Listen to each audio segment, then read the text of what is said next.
You are watching Half Asian Tarot Queen. I am Melissa and I'm here to do a reading for January. So, I'm going to start with the Mystical Shaman Oracle and see what we get. I did do a reading for the whole year, the New Year's reading, so I'll link that up here.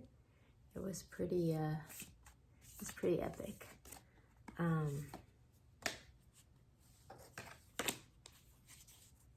Okay.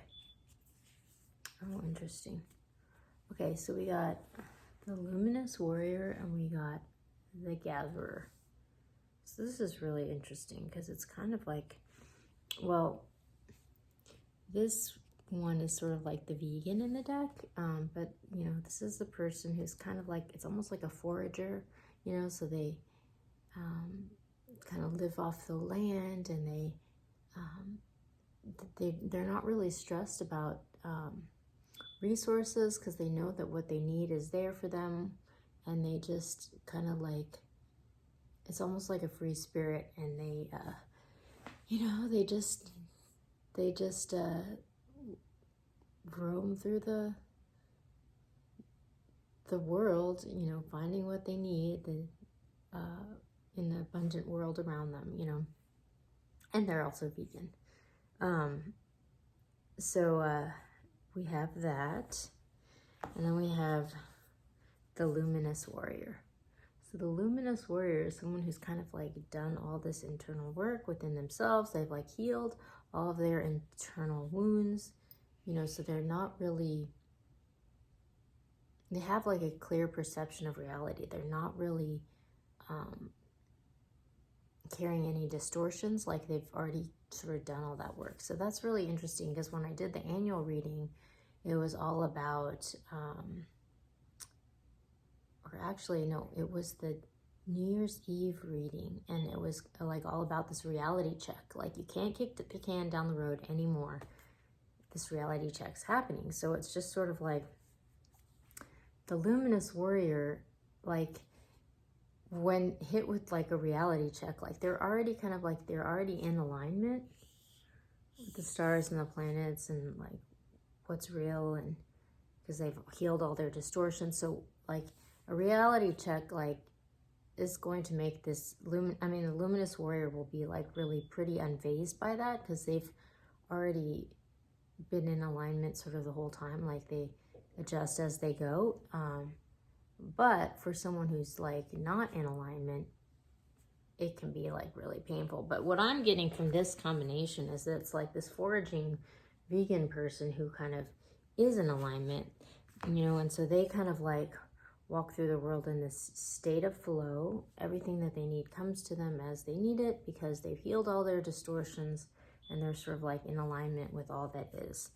So it's almost like this this foraging person is going to actually come out ahead. Another thing about the foraging person is like they're not carrying a lot of baggage. Like they're not like an accumulator.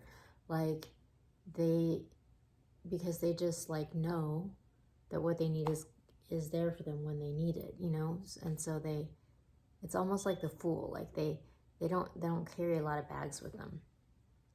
So this is really interesting because like one thing that occurred to me, I mean, you know, with the reading for 2023, it was all about this great reset that was happening, and like there are all these like socioeconomic shifts happening in the world, and like, you know, so like people who've like lived a really comfortable life, like all up until now, like in some cases that's kind of like threatened. So like, I'm gonna use this as an example, but like Vladimir Putin, you know, he's like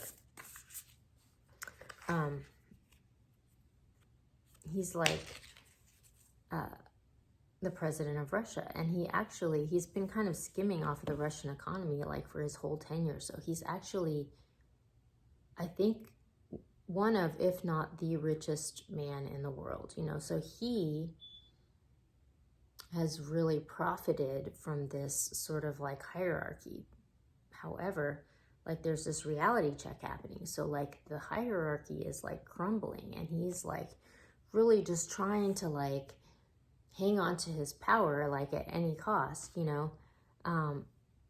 But because he's like grown used to like, you know, having everything that he wants and, you know, getting his way, and but like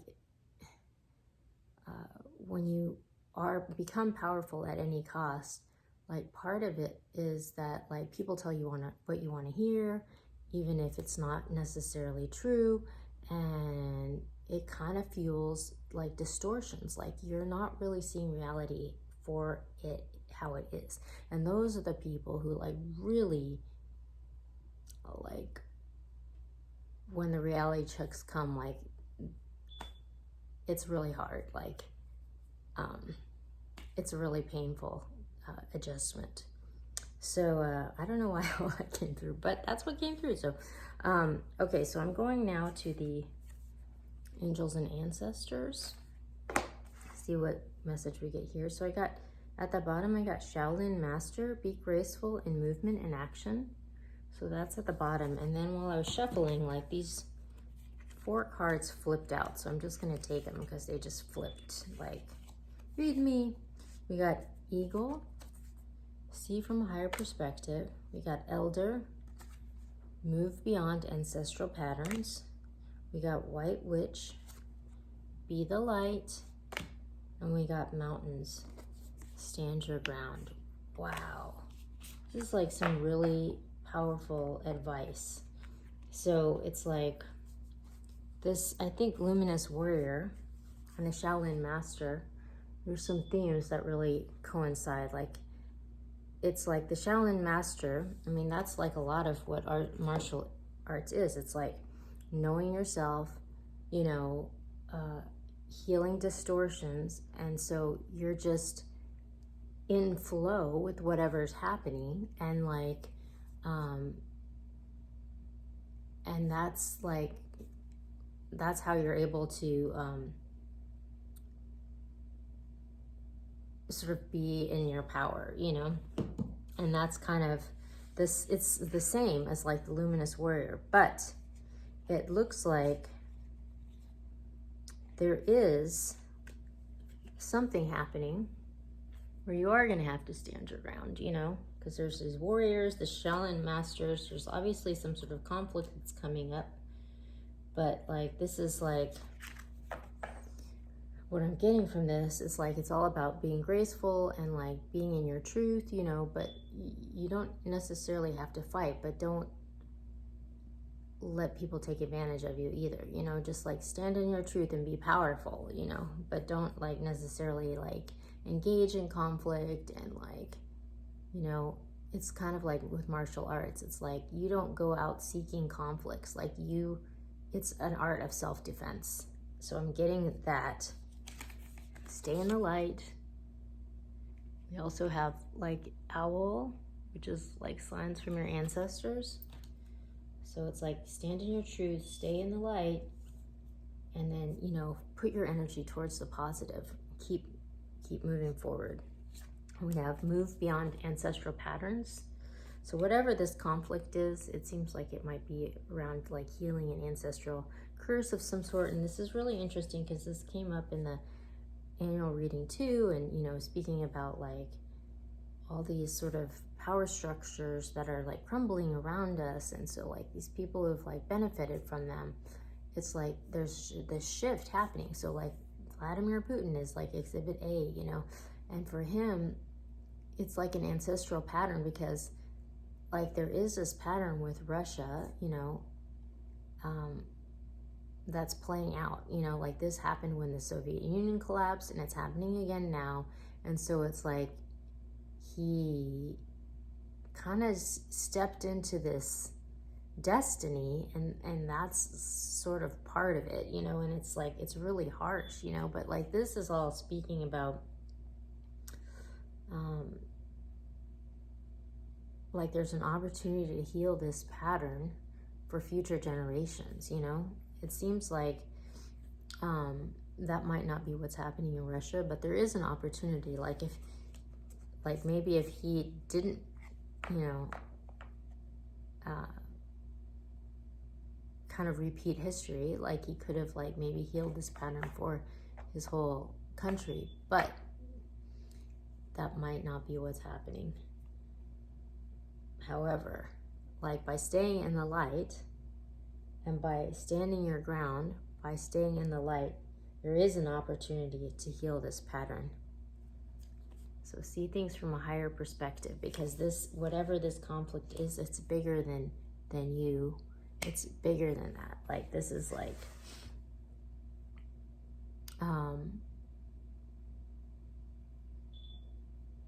it's like it's like Star Wars. Like it's like a destiny that's bigger than you. Like it's in your family line, you know, and it's gone on for generations, and yeah, so it's big. Okay, so I'm going to the Transient Light Tarot. I just did a split. I got the Champion of Wands and I got the Ace of Pentacles. So this speaks to a bold move towards this new beginning in like work or finances or something of that nature. It's really interesting because if you go back and look at the annual reading, it keeps coming up. So like that was like this area where things were really going to light up this year. So it looks like there's going to be a bold move this month in January in that direction. Let me see if I can get anything else. So we got Champion of Vessels, Knight of Cups, 9 of Vessels, 10 of Swords. Okay. Wow. Okay. So when I, underneath this, I got, so this is like the Knight of Cups, the 9 of Cups, the 10 of Swords, the Page of Swords, and the Future. So what I'm getting is like this opportunity is opening up the future. Like there's this message of truth or clarity that's coming in, that's gonna like end this burden. Wishes are coming true. This message of love is coming in with, so for, it seems like there's going to be a lot of appreciation coming through for someone in the arena of work. So it's like make a bold move towards that. Take advantage of this to sort of like shift your reality. Like this is an important moment, and it needs to be, you know, like the opportunity needs to be like taken. I mean, that's a pretty important message, and that's going to set the whole year off, I think, on a better track. So it's like really important. It's like the train's kind of like on the wrong track right now, and you need to like switch rails like right now, like this month is happening. Okay, so I'm going to go to the Intuitive Night Goddess. I did this for the annual reading too, where I did a light deck and a dark deck for like, you know, light and dark. You know, the message that we got from the ancestors was to stay in the light, you know. So this work opportunity is really going to help you to get on the right track. We got 5 of Wands and 9 of Pentacles. So it's like we have this stable, independent energy. Like this person is, maybe this person who's getting the work opportunity, you know, because they're abundant, they're like financially stable, they're in alignment with the truth, they've got this bird here. But there's going to be conflict around this person. So it's like, let me see if I can find out anything more about this conflict. Awakening, 6 of Cups, potential, 10 of Wands. I mean, really, it looks like this person is walking towards the sun. They're putting down this burden. I mean, it's actually really good. It's the Fool, like they're stepping out into the future. But we have this 6 of Cups here. So there's like this long-standing relationship that's coming to an end with this conflict. So it's like almost like this has something to do with a generational curse. It's like this person has a lot going for them. Like, I mean, this person's story actually looks really positive. So it's like you kind of like wonder why there's all this conflict.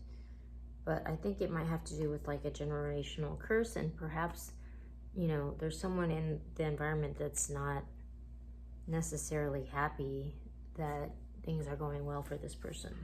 You know, sometimes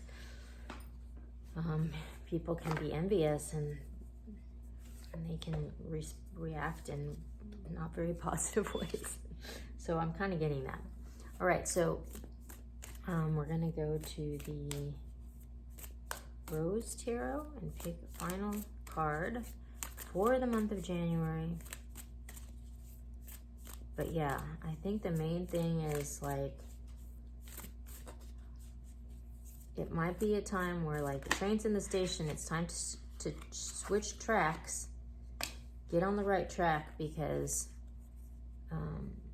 it's gonna lead you somewhere really positive, you know, because there is this generational curse and there is this chance to overcome it, but I think part of that has to do with getting on the right track right now, you know, because wherever the destiny is going is like maybe, or the generational curse is not going to lead one to a positive outcome. So you got to stay in the light, switch tracks, you know, get on the right track now. It's going to set your whole year up well. Okay, so this is what flipped out. We got Sub Rosa, Hidden in Plain Sight, Mysteries, Learning, and Teaching. Wow. And then at the bottom of the deck, we have the Crowning, Initiation, Thresholds, Birth, Rebirth, a Seat at the Table. Wow. So what I'm getting from this, what just came to me, was like the Wizard of Oz, you know? So they're following the yellow brick road. They're like trying to find their abundance. They go through all these initiation, or, you know, like these adventures, you know, fighting all these different characters, you know? But then at the end of the movie, you know, Dorothy's like, there's no place like home. And she just wants to go home, you know, and she realizes, you know, when she got to the Emerald City, it was just some guy behind a curtain, you know, like selling a dream, you know, and really the abundance was within her all along. Like, she had the power. She just had to like go through all these adventures to figure that out, you know?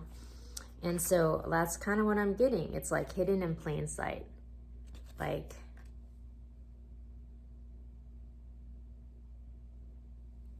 Dorothy, it's like she was looking for the golden egg, but the truth is like she is the golden egg. Like, it's up to her, you know, and she has that power.